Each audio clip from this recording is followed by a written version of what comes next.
Bismillahirrahmanirrahim. Assalamualaikum warahmatullahi wabarakatuh.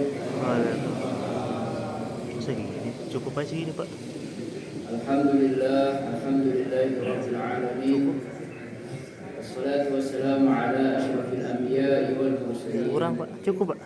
Sayyidina wa maulana Muhammadin sallallahu alaihi wasallam wa ala alihi wa ashabihi ajma'in, amma ba'd. Bapak, ibu-ibu, muslimin dan muslimat, mudah-mudahan kita semua dalam keadaan yang sehat walafiat, diberikan oleh Allah kesempatan yang seluas-luasnya untuk ibadah, dan mudah-mudahan husnul khatimah. Salawat dan salam tidak lupa kita sampaikan kepada baginda Nabi Muhammad sallallahu alaihi wasallam. Mudah-mudahan kita juga yang hadir pada hari ini dan seterusnya nanti diberikan syafaat oleh Rasulullah sallallahu alaihi wasallam. Hari ini adalah hari yang keberapa? Kelima ya. Berarti 4 hari lagi. 4 hari lagi. Kalau Zulhijjah, ini tanggal berapa Zulhijjah? 5. Berarti 4 hari lagi. Tanggal 10 kita Idul Adha. Setelah itu kita berhari raya Idul Adha, ya, hari raya kurban. Hari ini adalah hari-hari yang terbaik berdasarkan hadis Nabi yang saya lihat itu di situ tadi ada hadis Bukhari 969. Rasulullah SAW bersabda, sesungguhnya hari 10 hari dari Zulhijjah itulah hari-hari terbaik. Maka para sahabat bertanya, bahkan lebih daripada jihad ya Rasulullah? Maka Rasulullah menjawab, ya, lebih daripada jihad, kecuali mereka yang keluar berjihad dengan harta dan jiwanya lalu dia tidak kembali lagi. Nah, itu baru setara. Maka hari-hari ini sebaiknya diisi dengan hal-hal yang taqarrub ilallah, dalam rangka mendekatkan diri kepada Allah. Yang puasa dari tanggal 1, alhamdulillah, mudah-mudahan dikuatkan sampai tanggal 9. Yang belum puasa jangan sampai ketinggalan kesempatan di tanggal 9. Seperti itu ya. Dan sebaliknya, ketika hari-hari ini menjadi hari yang istimewa, banyak ganjaran pahala, berarti secara pengertian terbaliknya, hari-hari ini juga adalah kalau kita berbuat maksiat, nauzubillah min zalik, tentu saja balasannya juga mungkin akan lebih dahsyat. Oleh karena itu saya mengingatkan diri pribadi, mari kita kembali taqarruban ilallah, mendekatkan diri kepada Allah Subhanahu wa taala. Alhamdulillah, tadi Imam sudah mengantarkan kita dengan ayat di surah Ibrahim, dimulai dari ayat yang ke-24. Ustaz ya, alam tara, ya, apakah kalian tidak melihat kaifa daraballahu masalan, satu perumpamaan, kalimatan thayyibah, yaitu kalimat yang baik, la ilaha illallah, itu kalimat yang baik. Dia seperti kasyajaratin thayyibah, pohon yang baik. Pohon yang baik itu apa? Asluha sabitun, akarnya kokoh menghujam ke dalam tanah. Wa far'uha fis sama, cabang-cabangnya menjulang sampai ke atas langit. Tu'ti ukulaha kullahin, panennya, hasilnya, buahnya terasa setiap saat. Jadi tidak ada musim panen, setiap saat panen. Ya, biizni rabbiha, tentu saja dengan izin Tuhannya. Nah, perumpamaan inilah yang harusnya menjadi perumpamaan kita sebagai muslim dan muslimah, mukmin dan mukminah, yaitu senantiasa memberikan manfaat setiap saat. Ya. Sebaliknya, wa masalu kalimatin khabisatin, perumpamaan kalimat yang buruk. Kalimat yang buruk itu lawan dari la ilaha illallah, berarti kalimat kufur. Kasyajaratin khabisatin adalah pohon yang buruk. Kasyajaratin khabisatin jituffat, ya, min fawqil ardi, ya, jadi dia sudah tercerabut akar-akarnya dari dalam tanah. Karena sudah tercerabut, akar-akarnya enggak masuk lagi, malaha min qarar, maka jangankan bicara cabang yang menjulang, jangankan bicara buah, akarnya aja udah enggak ada. Nah, itulah dia tidak perumpamaan seorang mukmin dan seorang yang bukan mukmin. Dan di rakaat yang kedua alhamdulillah juga tadi imam telah membawa kita, saya kira akan sampai ke Idul Adha, sampai ke kurbannya Ibrahim sama Ismail, tapi sudah mulai masuk ya ke negeri Mekah. Tadi itu di rakaat kedua sudah dibacakan ayat tentang Mekah Al-Mukarramah. Dan saya nyangka tadi jangan-jangan sampai ke itu tadi Ustaz, ke mana, sembelihan. Saya udah jaga-jaga ini, siap-siap lama nih, ternyata enggak. Alhamdulillah. Bapak Ibu yang dirahmati Allah Subhanahu wa taala. Ya. Jadi kesempatan hari ini karena tadi saya dengar pengumuman ada rapat Idul Adha, maka materinya tentang Idul Adha. Disesuaikan dengan rapat.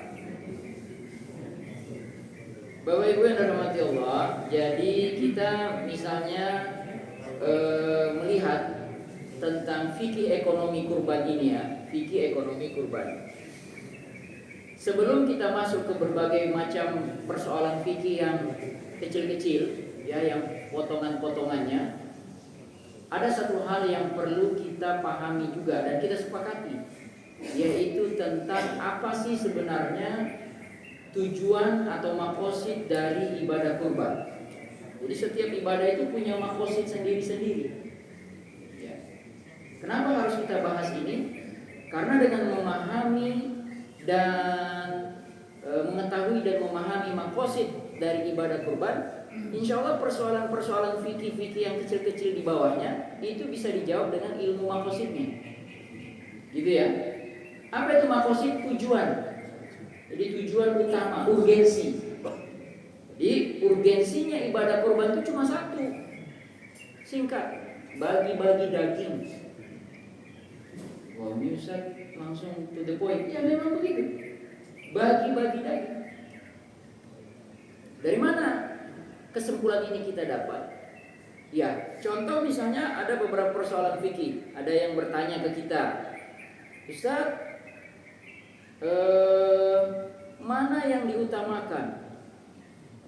Jantan atau betina? Nah, kan ada pertanyaan itu ya. Hewan yang mau dikorbanin itu jantan apa betina yang bagusnya, afdal? Tidak ada dalil kuat yang artinya yang lebih kuat dari satu yang lain. Dua-duanya boleh. Nah, karena dua-duanya boleh, dia tanya lagi, saya minta pilih Ustaz. Karena tidak ada dalil yang kuat, kira-kira apa yang bisa kita jadikan pegangan? Nah, maqasid ini yang kita jawab, yang kita pakai jawabannya. Bagi-bagi daging.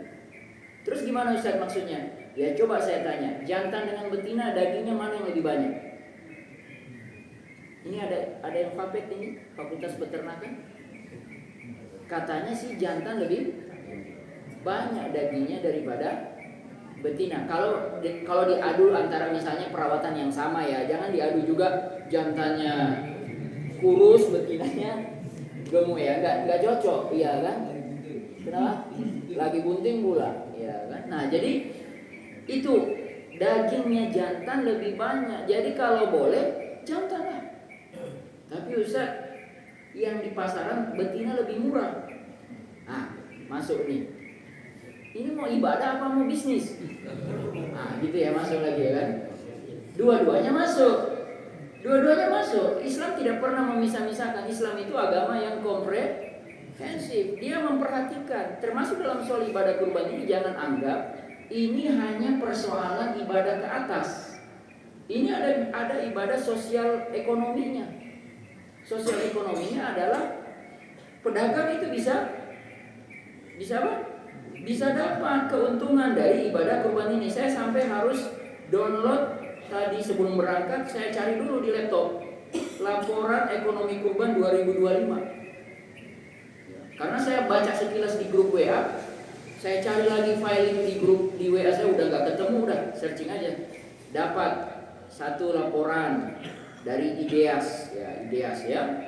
Dia katakan memang potensi ekonomi kurban ini sudah turun tahun ini.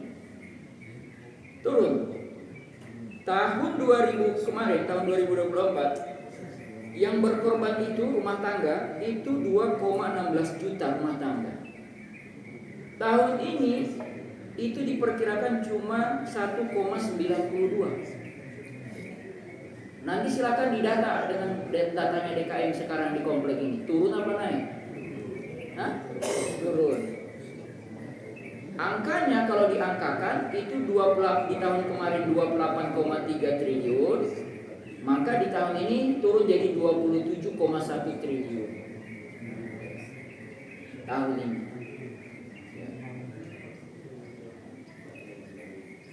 Nah, yang mana yang paling banyak? Jelas. Yang paling banyak adalah doka, domba dan kambing. Nah, istilah dia di sini doka, ya, domba dan kambing. Kebutuhan hewan kurban terbesar masih domba dan kambing. Kalau kita lihat memang ternyata konsumsi daging di Indonesia itu tahun 2024 kemarin 1% terkaya, maksudnya 1% dari orang kaya itu makan daging 4,71 kg. 1% orang miskin di Indonesia makan daging itu 0,009 kg. Ya kan? Jadi ini memang ibadah kurban ini bukan sekedar bicara ibadah tadi itu saja, tapi termasuk bicara sosial ekonomi. Nah, Makosid tadi menjawab, jantan apa tidak? Jantan. Termasuk juga kalau ada pertanyaan begini, sempat, Ustaz, bukankah Rasulullah Sallallahu Alaihi Wasallam itu berkorban satu untuk keluarganya, bahkan dalam riwayat satu untuk umatnya, kan begitu ada? Allahumma inna hadza mink, Allahumma inna hadhihi minka, ya Allah sesungguhnya korban ini darimu, ya. Fataqabbal minni, maka terimalah sembelihanku, wa min ahli wa min ummati, dalam riwayat yang lain, keluargaku dan umatku. Dari situlah kemudian ada yang berpendapat bahwa satu keluarga rumah tangga cukup satu kali korban atau satu hewan korban. Nah, bukan kita tidak mau ikut hadis itu, tapi kita kembalikan ke makosid. Makosidnya tadi apa? Bagi-bagi daging. Kalau satu rumah tangga cuma satu, sementara dalam rumah itu ada beberapa orang yang mampu untuk lebih dari satu, maka kenapa tidak di rumah itu ada lebih dari satu yang berkorban? Karena tujuannya bagi-bagi daging. Semakin sedikit daging. Oleh karena itu kita mengajukan atau lebih mendahulukan, bukan tidak pakai hadis itu, tapi kita balikin ke makosid. Saya akhirnya mikir, lalu untuk apa hadis itu ya kira-kira? Terus kalau orang tanya, lalu kalau begitu hadis itu mau diapain? Saya jawab, satu jawaban saya ya, bisa saja juga salah, nanti tolong dikoreksi kalau ada kesalahan. Menurut saya, hadis itu spesial untuk Nabi. Saya pakai itu. Terus saya mikir, dapat lagi. Ternyata di riwayat yang lain, Nabi itu berkorban 100 ekor. Jadi kita tidak bisa melihat hadis itu hanya satu itu. Betul nggak? Nabi di waktu yang lain berkorban 100. Beliau motong sendiri 63 apa 64? 63. Beliau motong sendiri. Apa nggak kuat itu Nabi? Usia berapa itu ya? Yang jelas bukan usia 40, karena Nabi sudah 40 itu baru diangkat Rasul. Fathul Makkah itu kira-kira di usia 62 tahun. Betul nggak? Seingat saya, karena tidak lama dari Fathul Makkah beliau diwafatkan oleh Allah. Beliau wafat usia 63 kan? Berarti Fathul Makkah itu kira-kira 1 tahun sebelum Fathul Makkah 62. Ada kakek-kakek 62 potong hewan 63. Cari Juleha, juru sembelih halal. Ya, Juleha singkatan resmi itu. Itu singkatannya undang-undang. Jadi Juleha itu harus bersertifikat. Yang namanya saya Juleha, mana sertifikat Anda? Ini. Nah, itu baru boleh dia bilang. Ustaz, kita nggak perlu Juleha. Loh kenapa? Yang potong itu imam kami, hafiz Quran. Saya bilang, selama itu kita yakini Bismillahirrahmanirrahim, tawakkaltu ala Allah. Nggak usah pakai Juleha. Tapi kan lebih keren kalau imamnya ikut juleha juga kan. Jadi dia selain hafiz Quran, dia pandai fikihnya, dia punya sertifikat apa? Pemotongan, jadi ahli potong yang benar. Nah, jadi Nabi seorang yang usia 62 tahun motong korban sendiri 63, sisanya dipotong oleh mantunya sekaligus sepupunya, yaitu Imam Ali karamallahu wajhah. Nah, jadi kita jawab pertanyaan tadi.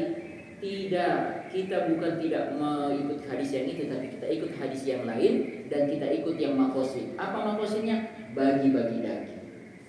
Nah, oleh karena itu penting untuk kemudian kita memahami makosid ini. Nanti kalau ada kasus-kasus yang lain yang kita mentok-mentok kira-kira jawabannya mau apa, balikin dia ke makosid. Mudah-mudahan itu solusi. Termasuk juga jamaah sekalian dirahmati Allah Subhanahu wa taala, ketika orang bertanya, apa hukum kurban dalam Islam? Kan gitu ya. Hukum kurban dalam Islam memang terbagi dua.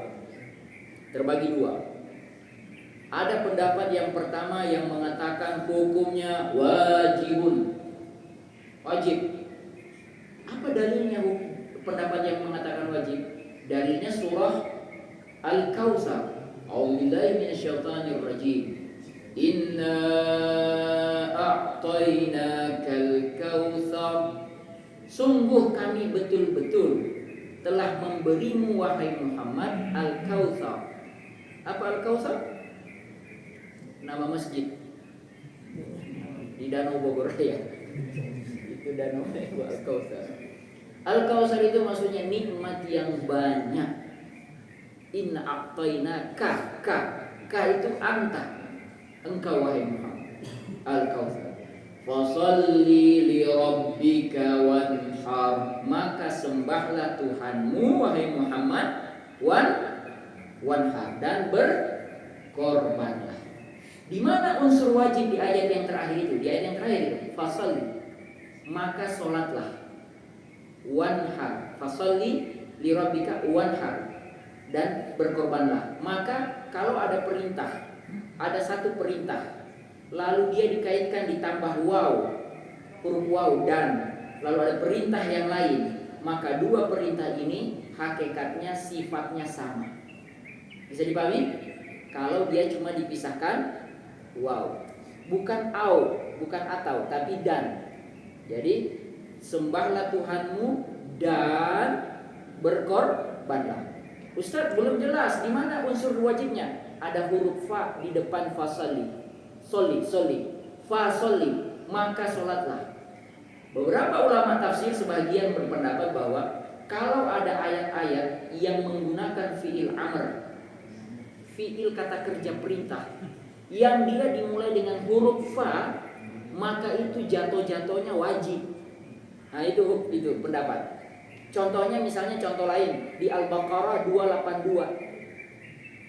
A'udzubillahi minasyaitonir rajim. Ya ayyuhalladzina amanu, hai orang-orang beriman, idza tadayantum bidainin, kalau kalian melakukan hutang piutang, ila ajalim musamma, kepada tempo yang kalian sepakati. Jadi kalau hutang piutang enggak boleh bilang saya bayar nanti tahun depan kapan. Itu salah, tidak syar'i banget tuh.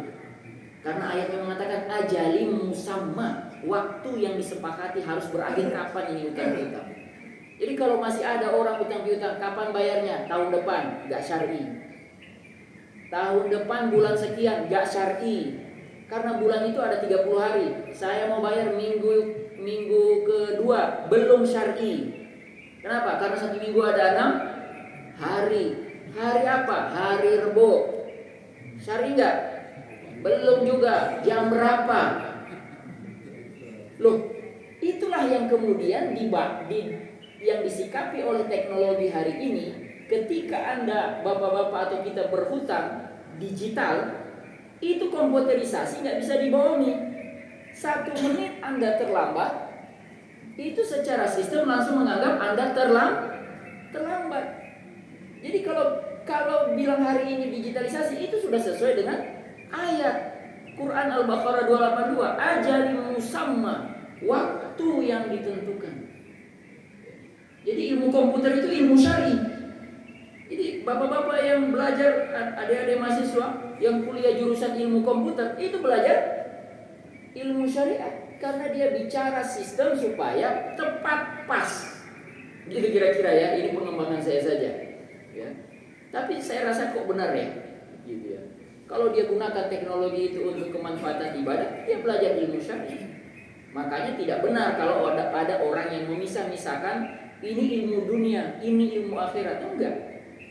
Karena ayat Al-Quran, dalam Al-Quran itu bunyinya begini, innama yakhshallahu min ibadihi ulama. Sesungguhnya orang-orang yang takut kepada Allah itu ulama. Ulama di situ para ahli-ahli tafsir mengatakan tidak ada pembagian ulama di situ, ulama akhirat sama ulama dunia. Di situ kan diterjemahkan alim, orang yang berilmu. Sepanjang ilmunya itu dia manfaatkan untuk kepentingan akhirat juga, kepentingan agama. Nah, itu dia masuk dalam kategori ulama. Kalau saya baru, karena masih muda. Kalau ulama yang agak tua-tua sedikit, ulama. Nah, Bapak Ibu dari rahmati Allah Subhanahu wa taala, saya lanjut ayat Al-Baqarah 282. Ila ajalin musamma faktubu. Kalau kalian melakukan hutang piutang kepada waktu yang kalian sepakati, faktubu, ada fa. Maka catatlah. Nah, disitulah muncul kalau pakai fa wajib. Lagi makan di warung, 2 orang bapak-bapak makan di warung. Kawannya satu lupa bawa dompet. Pinjam Pak. Yang menjamin itu bukan keluar duit duluan, langsung keluar kwitansi. Pinjam 5.000. Kaget kawannya. 5.000 pakai mencatat. Dia bilang, "Loh, saya ikut Al-Baqarah 282. Apa salah saya?" katanya. Nah, kata kawan tadi, 5.000 pakai catat, keterlaluan banget. Nah, disitulah kenapa tidak semua juga ulama berpendapat fa itu wajib. Ada pendapat kedua, ibu-ibu, mengatakan tidak semua fa itu wajib, itu sunnah aja. Loh, gimana cara jawab hadis Al-Baqarah 282? Kata ulama yang bilang bukan wajib, cek 283, satu ayat selanjutnya. Oh, kenapa? Ada apa di 283? Di 283 pas dibuka, satu halaman di sebelahnya, ternyata bunyinya di situ, kalau kalian saling percaya, kalau kalian punya saling pegang jaminan, gak usah pakai catat-catat. Udah. Berarti Al-Baqarah 282 itu tidak melulu atau tidak serta-merta jadi wajib. Kembali ke persoalan kita yang utama soal hukum kurban ini, pendapat yang pertama mengatakan apa tadi? Wajib. Itu dalilnya. Dalil kedua mereka yang pendapat ini, kenapa wajib? Mereka pendapat ini mengambil contoh Nabi, yaitu Nabi kita semenjak ibadah kurban ini disyariatkan tidak pernah meninggalkan satu kali pun. Tidak pernah meninggalkan satu kali pun. Jadi Nabi itu setiap tahun. Itulah yang mendorong sama dengan hal yang sama saya, ya. Secara pribadi saya sudah berazam, ya, bahwa sejak saya pertama kali menikah tahun itu, mulai dari tahun saya awal menikah sampai hari ini tidak pernah tidak lolos dari berkorban. Azam. Alhamdulillah tahun ini pun kita keluarkan. Ya. Kenapa? Niru Rasulullah SAW. Kalau Rasulullah SAW dari pertama disyariatkan, kalau saya dari pertama nikah. Gak apa-apa kan? Boleh ya. Walaupun tahun ini agak-agak payah dikit, sampai ada pikiran udah nggak usah. Saya bilang enggak. Tetap. Kalau perlu berhutang. Ini nanti kita bahas. Berhutang untuk kurban. Ada pokok bahasanya. Berhutang untuk bisa berkorban. Tapi kita tunggu dulu itu. Kita selesaikan dulu yang kasus kita pertama. Hukum korban. Jadi wajib. Itu pendapat satu. Pendapat yang kedua mengatakan, enggak wajib. Dalilnya apa? Yang pendapat kedua, bukan wajib, sunnah muakkadah. Sunnah muakkadah. Apa itu sunnah muakkadah? Sunnah yang sangat dianjurkan. Dalilnya apa? Dalilnya mirip dengan yang pendapat yang pertama, yang itu tadi. Nabi tidak pernah meninggalkan. Loh kok pakai sama dalil itu? Iyalah, kan boleh-boleh saja kita membahasakan begini. Ya, Nabi memang melakukan setiap tahun, tidak pernah meninggalkan, tetapi bukan berarti itu otomatis jadi wajib. Karena kalau kita mau pakai cara berpikir yang sama, akan banyak sekali hal-hal yang sering Nabi lakukan, tapi toh hukumnya tidak wajib. Betul nggak? Ini gawat loh kalau semua yang Nabi lakukan jadi wajib. Nabi istrinya 4, lebih lagi. Terus bapak-bapak bilang, saya mau ikut itu. Enggak, belum tentu. Jangan dirubah-rubah hukum. Jangan main-main rubah hukum. Enggak seperti itu. Ada dia punya indikator yang lain. Ada kekhasan Nabi itu punya ciri khas yang tidak boleh kita ikuti sepenuhnya. Banyak. Istri-istri Nabi nggak boleh dinikahi. Nabi dan keturunannya nggak boleh diberikan zakat. Banyak privilege tertentu, ya, dan seterusnya dan seterusnya. Jadi kalau belajar syariah itu bukan hanya belajar dari Quran Sunnah, belajar ada namanya mata kuliah mata kuliah namanya Tarikh Tasyri'. Tarikh Tasyri' itu adalah sejarah pensyariatan. Karena namanya sejarah pensyariatan itu akan relevan dengan kapan ayat itu diturunkan. Kalau tidak kita bisa berantem lama itu. Ya, kita bisa belajar. Perintah ibadah itu diturunkan pada tahun sekian dengan latar belakang peristiwa ini. Itu bisa dilihat. Ternyata ibadah larangan ayat tentang riba itu tahapan pensyariatannya sampai 4 kali. Pertama tidak haram, masih pemberitahuan. Nanti ke yang keempat baru haram mutlak. Ayat tentang pengharaman khamar itu 4 ayat juga. Jadi kita belajar itu. Baru belajar usul fikih, belajar tafsir ayatul ahkam, tafsir ayat hukum, belajar ahadisul ahkam, hadis-hadis yang mengandung hukum. Belum cukup belajar apa itu hadis sahih, apa itu hadis ahad. Kedudukan hadis hasan boleh nggak naik jadi hadis hadis ahad, hadis apa ya, hasan boleh naik jadi hadis apa gitu. Ada. Saya sendiri bukan jurusan itu, cuma harus belajar pelan-pelan terus karena ini penting. Kita balik kepada materi kita tadi bahwa pendapat yang kedua mengatakan sunnah muakkadah. Dalil pertama mereka dalil yang tadi Nabi sunnah muakkadah saja. Dalil kedua mereka adalah hadis ada juga hadis yang bunyinya begini, kata Rasulullah SAW. Jika kalian melihat hilal bulan Zulhijjah dan salah seorang dari kalian ingin menyembelih kurban, nah itu dia. Kalimat ingin, aroda. Kata ingin itu kan berarti bisa ya, bisa tidak. Nah inilah dalil kedua dari pendapat yang kedua yang mengatakan ini sunnah muakkadah. Bisa dipahami dua pendapat ini? Nah, Ustadz kami bingung yang mana sebenarnya yang paling kuat. Jumhur ulama lebih condong kepada pendapat yang kedua. Mayoritas ulama condong kepada pendapat yang kedua, sunnah muakkadah. Ustadz saya dengar katanya hukum korban jadi wajib kalau dia bernazar. Oh iya betul. Kalau Anda sudah bernazar, nazar itu hukumnya wajib. Maka hati-hati kalau berucap tahun 2025 sampai 2030 saya akan berkorban. Nah, itu jatuhnya nazar. Harus seperti itu. Nah, saya lagi mikir juga ini, jangan-jangan saya sudah jatuh nazar nih. Yang saya bilang sejak menikah saya berkorban. Bisa jadi itu udah jatuh nazar itu. Saya akan cek lagi seberapa kuat kalimat itu. Kalaupun iya, bismillah tawakkaltu ala Allah. Wajib, pokoknya kita usahakan. Kenapa kita perlu usahakan? Kalau perlu berhutang. Ustaz, masa berhutang untuk korban? Nah, ini kita bahas sekarang. Boleh nggak berhutang untuk korban? Pertanyaannya itu dulu, boleh apa enggak? Boleh. Tapi jawaban boleh itu sebenarnya tetap harus kita turunkan kepada 5 hukum. Boleh yang dimaksud itu apakah wajib atau sunnah? Ya, kalau nggak boleh itu apakah haram atau makruh? Jadi kita ini harus belajar itu, harus membiasakan diri dari sekarang.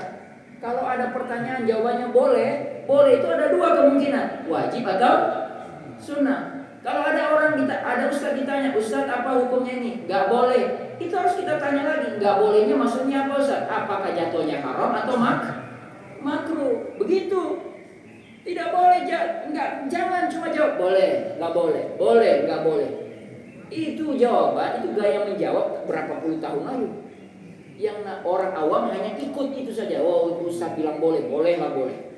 Padahal harus kita turunkan kepada hukum itu, nggak bisa boleh saja. Nah, oleh karena itu pertanyaannya, boleh di situ apakah wajib apa sunnah? Kira-kira yang mana? Ya sunnah, karena hukum berkorban sunnah muakkadah. Jadi nggak wajib. Ustaz, bukankah berhutang itu dilarang? Siapa bilang? Kata dilarang lagi-lagi coba kita masuk. Dilarang itu mana? Kalau bukan haram makruh. Kira-kira berhutang haram apa makruh? Makruh, nggak ada yang bilang berani haram. Kalau bapak berani bilang haram, ini kita semua punya utang. Selama hutang itu belum dilunasi, berarti kita dalam keadaan haram. Bagus juga ya kalau hukumnya haram, langsung lunas semua. Haram kalau tidak mau bayar. Jadi hukum berhutang itu ya jelas 5 sebenarnya kalau menurut fikih ya. Berhutang itu haram kalau nggak mau bayar.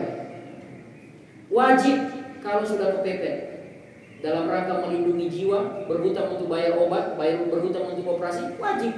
Karena disuruh jaga nyawa. Nabi bilang berobatlah, gak punya uang, berhutang. Nabi sendiri berhutang untuk urusan makan, jiwa. Ya. Kemudian berhutang itu makruh.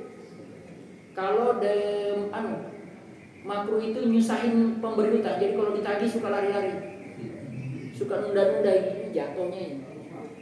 Cuman lihat hadis yang lain, ya. Makruh itu kan kita sebut agak-agak syubhat ya. Iya atau tidak makruh itu? Nah, kalau dilihat begitu, syubhat itu lebih dekat ke haram. Jadi orang Islam itu kalau lihat 5 ini, kalau dia jatuh di makruh, dia lebih condong ke ini. Jadi cara pendekatannya kalau makruh dia lebih condong ke sini, ke haram. Nah, emang berhutang boleh sunnah? Boleh. Ini dalam rangka bersunnah muakkadah. Berhutang untuk ibadah. Punya uang 3 juta, tinggal tambah 500 ribu lagi udah bisa ikut kurban. Cuma udah kemana-mana dicari di bawah bantal nggak ketemu itu 500 ribu. Udahlah, datanglah ke DKM. Pak DKM, kami boleh nggak dapat layanan pinjam 500 ribu? Kenapa? Saya mau ikut kurban di DKM sini. Kapan bayar? Bulan depan. Hari apa? Hari sekian. Jam berapa? Udah gitu. Mau ditagih apa datang sendiri? Atau mau diumumkan sekalian? Jangan. Ya. Nah, boleh berhutang sunnah dalam rangka supaya bisa ibadah ini. Bukankah itu agak memaksakan? Ustaz, memaksakan sesuatu yang gak mampu? Ya, kalau dalam sunnah ya silakan dipaksakan diri memang. Asal punya kemampuan bayar. Itu juga ditanya. Kalau yang mau ngasih orang yang datang berhutang sama DKM ditanya, mau bayar pakai apa? Ya nggak tahu lah, nanti aja lah. Nah, itu bahaya. Ini hari-hari begini orang berhutang, ya lihat kumahan ke lah. Lihat nanti aja, nggak boleh. Orang harus dilihat dia punya kemampuan bayar atau tidak. Loh, apakah itu disunahkan? Dicontohkan Rasul? Iya, Nabi mencontohkan berhutang sama Yahudi, ya, tapi jaminannya baju besi. Nabi itu berhutang keren. Jadi kalau Yahudi itu macam-macam. Wahai Muhammad, bayar hutang. Emang saya nggak punya cash, tapi kalau kau mau ini ada jaminan. Harganya lebih mahal. Mau ngomong apa? Jadi berhutang dengan terhormat Bapak Ibu yang dirahmati Allah. Itu yang dicontohkan Rasulullah Sallallahu Alaihi Wasallam. Itulah yang dipraktekkan oleh lembaga keuangan. Dia tidak gampang ngasih pinjaman, tidak ngasih gampang pembiayaan. Pasti mana jaminan Bapak Ibu? Karena itu contoh Rasulullah Sallallahu Alaihi Wasallam. Jadi berarti lembaga keuangan Islam itu orientednya bisnis bener. Ya, namanya juga dia lembaga bisnis. Tapi masa sih nggak ada ini? Ada namanya akad pinjaman. tapi itu sedikit sekali, jarang nambah. Nah, Bapak Ibu yang dirahmati Allah Subhanahu wa taala. Selesai ya. Nah, pertanyaan ada lagi. Itu kalau kita mau berhutang untuk korban. Bagaimana kalau kita kondisi punya uang 3,5 juta? Sudah siap korban nih. Tapi tiba-tiba lupa bahwa punya utang. Mana yang didahulukan? Bayar utang atau korban? Utang. Cepat sekali bayar jawabnya. Jelas, bayar utang dulu. Tapi ada tapinya Pak. Jangan langsung bilang bayar utang. Lihat tapinya. Utangnya utang model yang mana? Utang jatuh tempo harus lunas saat itu semuanya, atau utang kredit yang bisa dicicil. Kan beda itu implikasinya. Kalau dia utang jatuh tempo, berarti dia tidak bayar utuh. Betul nggak? Nah, maka contoh saya tadi salah, bukan 3,5 juta uangnya, 4 juta. 4 juta, dia punya utang sebenarnya 4 juta. Tapi bukan utang jatuh tempo, bukan harus lunas saat itu juga 4 juta, tapi cuma minta dibayar 500.000. Maka kalau utangnya modelnya adalah kredit, maka keluarkan kewajiban hutang 500.000, punya sisa uang berapa? 3,5 juta korban. Jadi tidak boleh bersembunyi, saya ini gorimi orang berhutang. Jadi kalau sudah pada bab yang begitu ngaku-ngaku gorimi, pada bab yang lain gak mau disebut berhutang. Jadi membebaskan diri dari ibadah dengan alasan punya hutang. Lihat dulu model hutangnya. Karena kalau bicara hutang, kita semua punya hutang. Kalau begitu terus, bagaimana kita bisa ibadah? Nah, oleh karena itu, sepakat Pak, kalau hutangnya jatuh tempo bayar. Lebih diutamakan hutang. Tapi kalau bukan jatuh tempo, bayar hutang kredit, sisanya korban. Tapi Ustaz, uang saya 4 juta, kredit saya 1 juta, berarti uang saya tinggal 3 juta. Tadi yang kita bahas, uang tinggal 3 juta, utang lagi 500.000. Ustaz ini paling suka utang piutang. Bukan. Ini soal momentum. Ibadah ini hanya terjadi 1 tahun cuma 4 hari. 10, 11, 12, 13. Setelah itu biar Bapak punya uang 100 juta, biar Bapak mau korban 100 ekor, itu cuma jatuhnya sedekah. Tapi Ustaz, saya masa nggak bisa sih kompensasi dikit? Nggak bisa. Pokoknya nggak bisa. Nggak ada cerita. Maka oleh karena itu kenapa kita menyuruh tadi, bukan menyuruh, menganjurkan supaya kita kalau kurang-kurang uang dikit cari tambahan. Nah, termasuk sama ibu-ibu. Boleh nggak Ustaz kami arisan kurban? Oh, arisan kurban. Pendapat lagi muncul 2, arisan haram. Ada yang berpendapat arisan nggak boleh. Nggak boleh di situ saya asumsikan haram. Karena kalau nggak boleh makruh berarti boleh sebenarnya. Boleh dengan catatan. Kalau makruh saya setuju. Saya lebih setuju arisan itu makruh ketimbang haram. Karena kalau haram sama sekali nggak boleh. Tapi kalau dia makruh berarti ada bintang atau ada syarat yang harus dipenuhi. Jadi kalau arisan itu ibu-ibu, syarat-syarat yang harus dipenuhi cuma berapa aja? 1, tidak ada riba di dalamnya. Maksudnya bagaimana konteksnya? Antara uang yang disetor dengan harga korban yang dibeli itu sama. Karena kalau uang yang disetor oleh peserta lalu dibelikan itu lebih murah, itu bukan jatuhnya riba, itu jatuhnya zolim. Siapa yang zolim? Yang bendahara arisan. Berarti dia dapat untung. Dia dapat untung potongan. Nanti dia tanya, loh saya kan untungnya lewat saya negosiasi, saya pintar nego sama pedagang. Saya dapat pedagang yang ngasih cashback. Nah itu ada pertanyaan lagi. Beli korban ada cashback. Boleh nggak dia terima cashbacknya? Dalam konteks itu uang arisan, dia nggak boleh ambil cashback itu. Karena apa? Dia itu milik anggota, maka cashback harus dikembalikan. Sama dengan DKM. DKM kalau dia dapat misalnya dari jamaah kasih misalnya harga berapa? 3,5, betul? 3,5. Terus kemudian pinternya DKM, Masya Allah, dapat beli pedagang yang bisa kurangi harga karena beli dalam jumlah banyak. Supaya itu tidak jadi syubhat. Nah, ini paling tidak syubhat itu uang. Uang yang cashback itu siapa yang berhak harusnya? Yang berhak uang cashback itu siapa? Kalau kita tanya. Yang pengkorban kan? Karena uang dia yang dipakai kan? Betul apa tidak? Betul. Maka untuk menghindari syubhat, dari awal setting aja. Bikin form itu, kalau ada cashback dari penjual kepada DKM, maka cashback itu boleh dan diserahkan dengan ikhlas oleh para mudhohi, para pekorban untuk masuk ke kas infak sedekah mereka ke DKM. Jadi biar ada ibadahnya. Paham nggak Bapak Ibu? Ya, penting ini. Tetap kembali ke DKM, tetapi lewat ridhonya pekorban dan mereka dapat pahala lagi di situ. Namanya pahala sedekah, infak sedekah. Begitu aja supaya menghindari syubhat. Karena kalau tidak, nggak usah pakai dalil Al-Quran, nggak usah pakai ayat Al-Quran ataupun hadis. Kalau ada jamaah dengar begitu, langsung bertanya nggak? Kira-kira logika bisnisnya?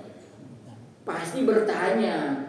DKM untung loh. Kita disuruh bayar 3,5 juta, tapi mereka bisa dapat harga murah. Itu kemana uangnya? Pertanyaan muncul. Kita menghindari yang begitu-begitu itu. Kita menghindari. Penting. Islam itu dalam konteks saya belajar berusaha belajar sampai hari ini, saya lihat urusan Islam itu supaya menghindari hal-hal yang membuat kita jadi ribut.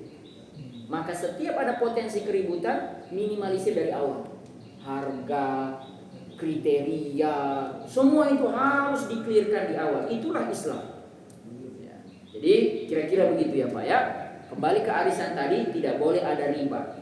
Ya syaratnya. Kemudian tidak boleh ada goror-goror.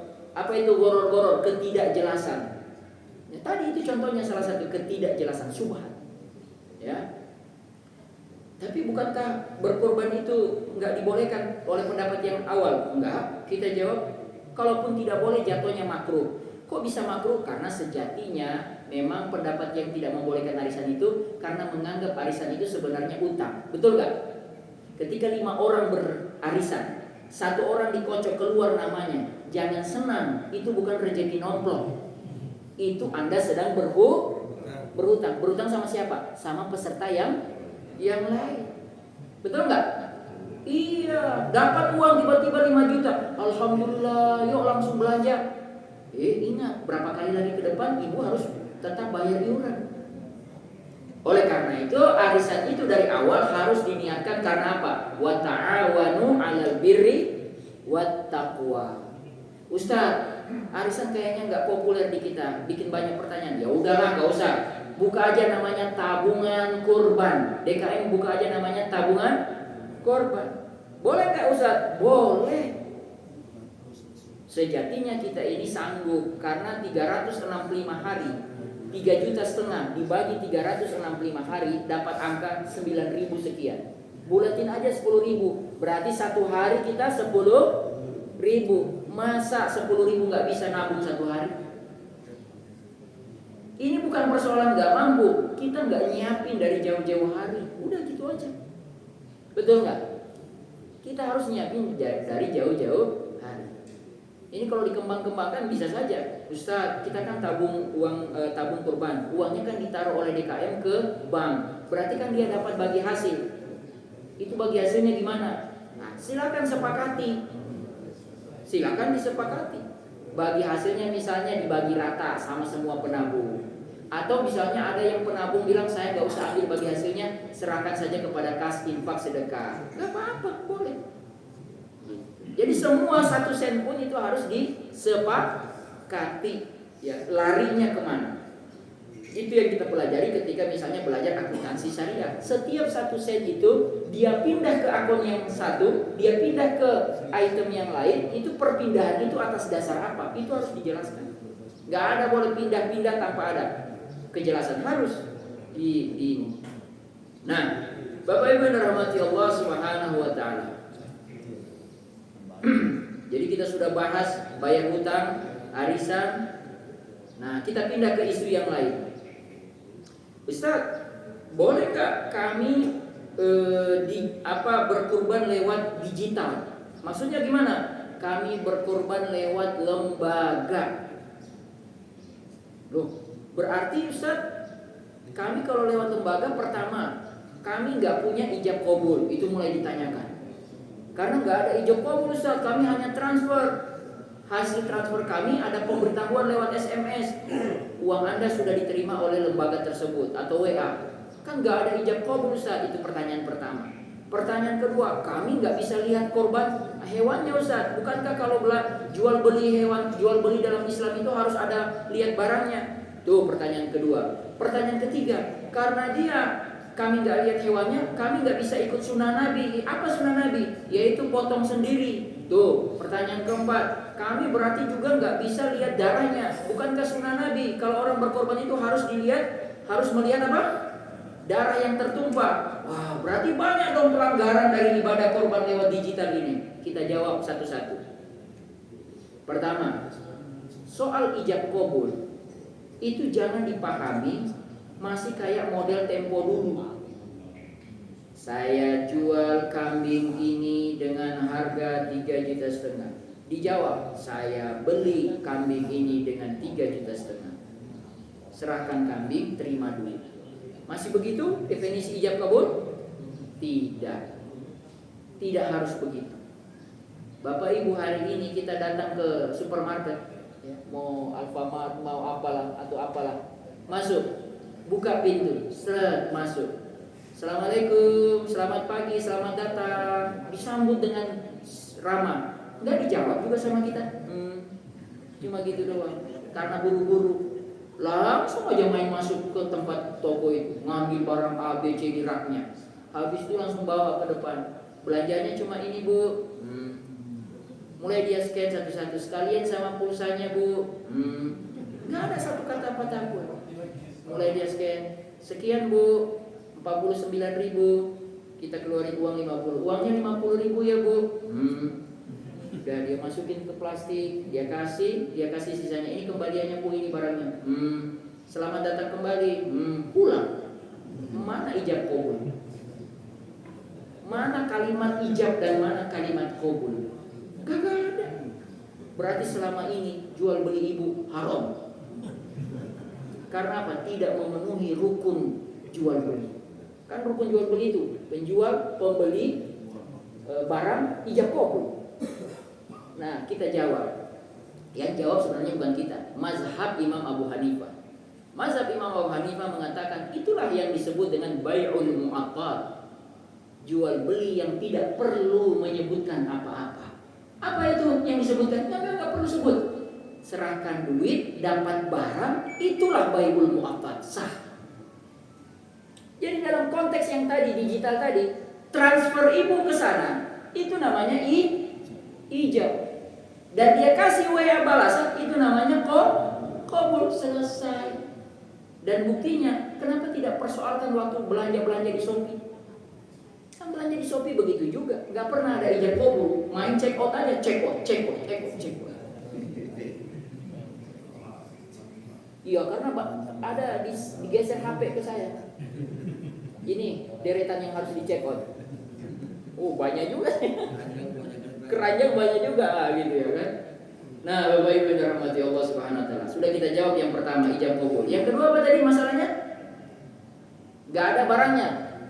Ya, gak perlu lihat barang karena namanya juga digital. Tapi hati-hati.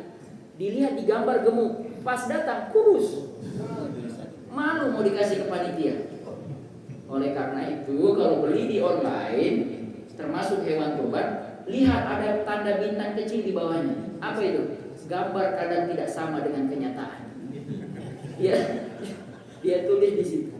Ya. Lah ya kita sering kali tertipu. Ya kan? Beli apa kemarin saya beli itu Pak. Apa yang murah itu apa? Untuk nyuci kendaraan. Sarung spons yang berbulu-bulu itu. Saya lihat di gambarnya bulunya banyak. Oh bagus ini, harganya murah. 5.000. Saya cek pas datang ya Allah, itu rambut apanya bisa dihitung seketul 2.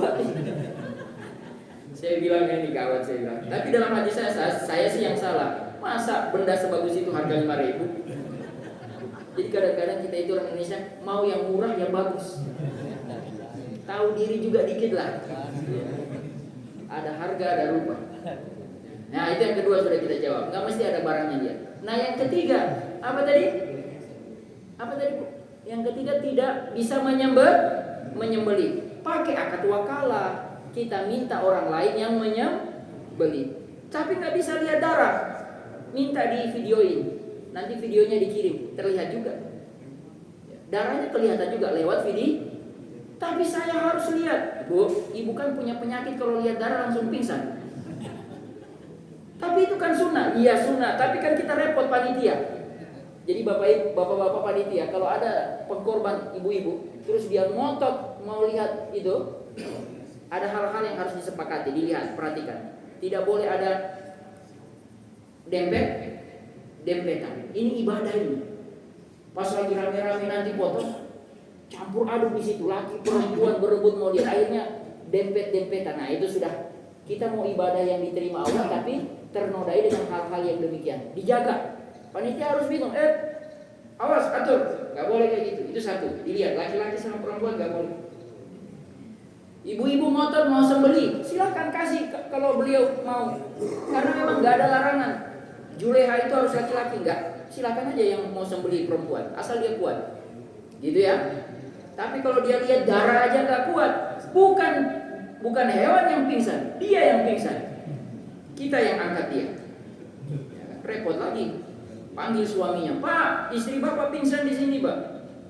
Bapak Ibu rahmati Allah Subhanahu wa taala. Nah, ada pertanyaan Bapak Ibu? Ada pertanyaan nggak? Kalau nggak ada saya lanjut dulu nih, masih ada waktu kan? Pak Ustaz, itu juru sembelih halal minta upah. Boleh nggak kami kasih? Dia kan udah capek. Nah ini yang harus di-clearkan. Dari awal itu harus clear. Yang datang mau bantu-bantu itu mau ngaku sebagai relawan atau mau ngaku sebagai juleha yang minta dibayar. Ini kadang-kadang suka nyampur-nyampur. Panitia datang semangat bawa pisau dari rumah, udah diasah, memang dari 5 hari lalu dia udah asah. Ternyata dia itu berharap dibayar. Salah Anda. Kalau mau dibayar, ngomong langsung dengan panitia, saya mau dibayar untuk ikut bantu-bantu. Nah, kalau yang kayak begini, clearkan dari awal. Tapi kalau memang nggak ada niat begitu hanya untuk bantu, maka jangan pernah berharap dibayar. Tapi nanti muncul pertanyaan, tapi kan keterlaluan juga. Kita udah capek, masa nggak ada daging sedikit pun. Nah, itu nanti kita bahas. Satu misalnya, kita bahas dulu yang resmi, yang fee orang yang resmi. Jadi memang kadang-kadang kita harus menyewa orang yang ahli, betul nggak? Karena dia butuh cepat. Ya nggak Pak? Kambing, sapi, terutama sapi, robohinya susah. Panitia yang semua yang relawan, semangatnya iya, banyak juga, tapi nggak ada yang ahli. Apa akibatnya? Lama ini baru kelar. Maka panggil satu orang. Nah waktu dia dipanggil, clearkan akadnya apa? Akad sewa menyewa dia.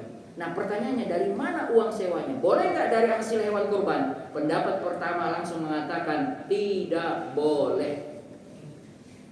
Karena berdasarkan hadis Ali radhiyallahu anhu, karamallahu wajah, aku dilarang oleh Nabi mengambil upah untuk tukang potong dari hewan kurban itu.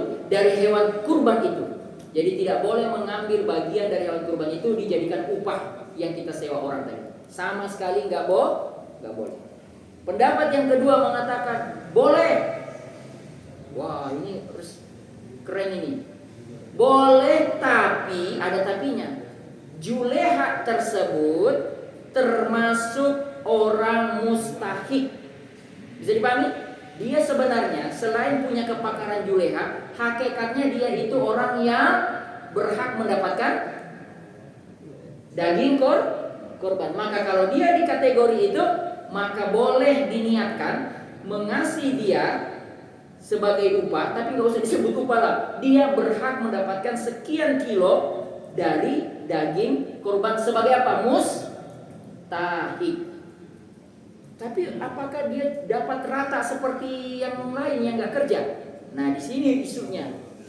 Dia kan kerja lebih capek ya Pak ya. Boleh nggak dia dilebihin? Boleh nggak dia dilebihin? Saya kira, nah ini menarik untuk kita kunci di sini. Bapak Ibu, ini pertanyaan yang sangat-sangat akan ini rumus yang akan menjawab semua pertanyaan. Gini loh, boleh saya tanya sama bapak-bapak panitia? Itu hewan korban waktu dikasih ke bapak-bapak sebagai panitia, waktu dikasih itu masih milik siapa sebenarnya? Sudah jadi milik panitia atau tetap masih milik pekorban? Tetap, itu masih milik pekorban. Panitia hanya sebagai wakil, makanya di situ berlaku akad wakalah. Nah, kalau kita meyakini dan sepakat bahwa hewan korban itu masih tetap milik mudhohi, maka dari ujung kepala sampai ujung kaki dari hewan korban itu masih milik dia. Nah, oleh karena itu untuk menyelesaikan persoalan-persoalan di depannya, tinggal bikin prasyarat bahwa setiap pekorban menyerahkan bagian-bagian tertentu dari hewan korban itu ke panitia. Satu, untuk makan-makan panitia. Tadi pertanyaan yang tadi, masa udah capek nggak ada makan juga? Relawan sih relawan, tapi masa nggak ada sate gitu? Lapar gitu? Nah, supaya syar'i buat dari situ. Pekorban merelakan sekian dari satu kambing dia, 1 kilo untuk panitia. Tapi kalau kambingnya 100, berarti ada 100 kilo. Panitia mau makan 100 kilo. Nah, di situ ada pertanyaan yang masuk ke saya. Ustaz, apakah tidak kelihatan jadi foya-foya? Panitia makan terlalu berlebihan. Saya bilang, bagus juga ini pertanyaan. Apakah yang dimaksud berlebihan itu dibolehkan dalam Islam? Silakan bapak-bapak rumuskan bersama. Jangan sampai memang panitia kebanyakan dapat. Mohon maaf ini pahit-pahitnya nih. Ya, karena ada yang bertanya begitu loh, jamaah ada yang bertanya. Ada yang masuk pertanyaan ke saya. Berarti itu pikiran normal. Bisa saja ada yang berpikiran begitu. Nah, disitulah kita perlu agak bijaksana. Bijaksananya apa? Ya kalau ada bagian untuk panitia, jangan juga sampai terlalu banyak. Lihat makosid kita, makosid ibadah ini, daging kurban itu untuk siapa? Untuk mustahik. Maka pekorban tidak mesti juga ngambil semua. Ada pertanyaan, apakah pekorban harus dapat sepertiga? Gak harus, boleh lebih kalau dia minta. Misalnya saya minta dari sepertiga, juga minta kepala, minta bagian dari itu, kasih dia. Itu milik dia kok. Kecuali ada persyaratan perjanjian dari awal, dia rela untuk memberikan, dia cuma dapat sepertiga. Ini penting sekali supaya kita tidak terjerumus kepada hal yang jadi pertanyaan-pertanyaan lagi. Boleh panitia ambil, tapi sekedar-sekedarnya saja. Mohon itu diperhatikan. Karena tujuan dari ibadah kurban bukan untuk panitia, tapi untuk mustahik. Boleh dipahami? Nah, saya kira itu sudah cukup. Apa masih ada waktu? 9 menit lagi. Ada pertanyaan? Kita sesuai waktu aja. Boleh nggak kulit hewan korban dijual? Kan itu pertanyaan ya. Boleh nggak kulit hewan korban dijual? Tadi belum selesai. Fee untuk tadi juru sembelih halal. Tadi kan ada 2 pendapat. Satu mengatakan tidak boleh sama sekali, satu mengatakan boleh kalau dia mustah. Kalau masih berdebat nanti rapat panitia, ada yang ngotot, pokoknya saya tidak setuju, saya pakai pendapat yang pertama, dan ternyata di voting ternyata benar yang menang adalah pendapat yang pertama, atau hasil musyawarah kemudian kepada pendapat yang pertama, maka solusinya adalah silakan upah dari penyembelih itu, juleha tadi, diambil dari kas yang lain. Atau ya kan biasanya ada itu ya, setiap pekorban, setiap mudhohi ada uang apa namanya operasional. Kan begitu Pak ya? Nah, beli plastiknya gitu. Dan lain sebagainya. Oke. Kulit hewan korban boleh nggak dijual Bapak Ibu? Abu Hanifah, Imam Atha, Imam Auza'i, Imam Ahmad, Imam Ishaq dan lain-lain mengatakan bahwa kulit hewan korban boleh dijual dan hasil penjualannya diberikan kepada mustahik. Coba lihat itu, balik-balik kepada mustahik. Cuma kan kalau lihat pendapat ini, lihat redaksi kalimatnya, kita harus cerdas baca itu. Saya ulangi, mereka berpendapat bahwa kulit hewan korban boleh dijual dan hasil penjualannya diberikan kepada mustahik. Berarti hari tanggal 10, 11, 12, 13 itu kulit yang habis dipisahkan itu harus langsung dibeli ya, dibeli oleh pembeli. Berarti harus datang itu penjual dari pembeli dari awal, betul nggak? Dia harus datang, tidak boleh dicari dulu. Karena apa? Karena kalimat para pendapat ini harus diberikan ke mustahik. Bapak Ibu, yang namanya pembagian daging hasil, bukan daging, hasil hewan korban itu tidak boleh lewat dari hari yang ke-13. Di sini jadi pertanyaan, repot dong Pak Ustadz. Apa repotnya? Pertama kan panggil pembeli kulit. Setelah sepakat pembeli kulit, dia kasih uang. Berarti uang itu dibelikan apa lagi Pak? Belikan hewan kalau masih keburu, baru dipotong lagi. Tapi kalau ternyata mepet banget, tidak bisa lagi, maka ada konklusi. Tadi yang saya bilang konklusinya apa? Setiap korban di form pendaftaran dengan tegas di situ ada poin yang dia centang. Kulit atau apa-apa yang kemudian tidak bisa dimanfaatkan dan tidak bisa dibagi kepada mustahik saat itu, maka kami serahkan pengelolaannya kepada panitia. Centang, set. Supaya syar'i, karena dia yang punya. Jadi kulit dan lain sebagainya serahkan ke DKM. Nanti di sini tambahin klausul. Semua hasil pengelolaan itu saya serahkan sebagai infak sedekah kepada panitia. Maka kulit tadi boleh dijual, hasil penjualannya jangan masuk kepada kantong panitia nanti dibagi-bagi dalam bentuk uang, gak usah. Itu masuk ke kas DKM sebagai bentuk infak sedekah tambahan daripada siapa? Pekorban. Selesai. Gitu ya. Jadi itu pendapat. Karena kita tidak boleh mubazir.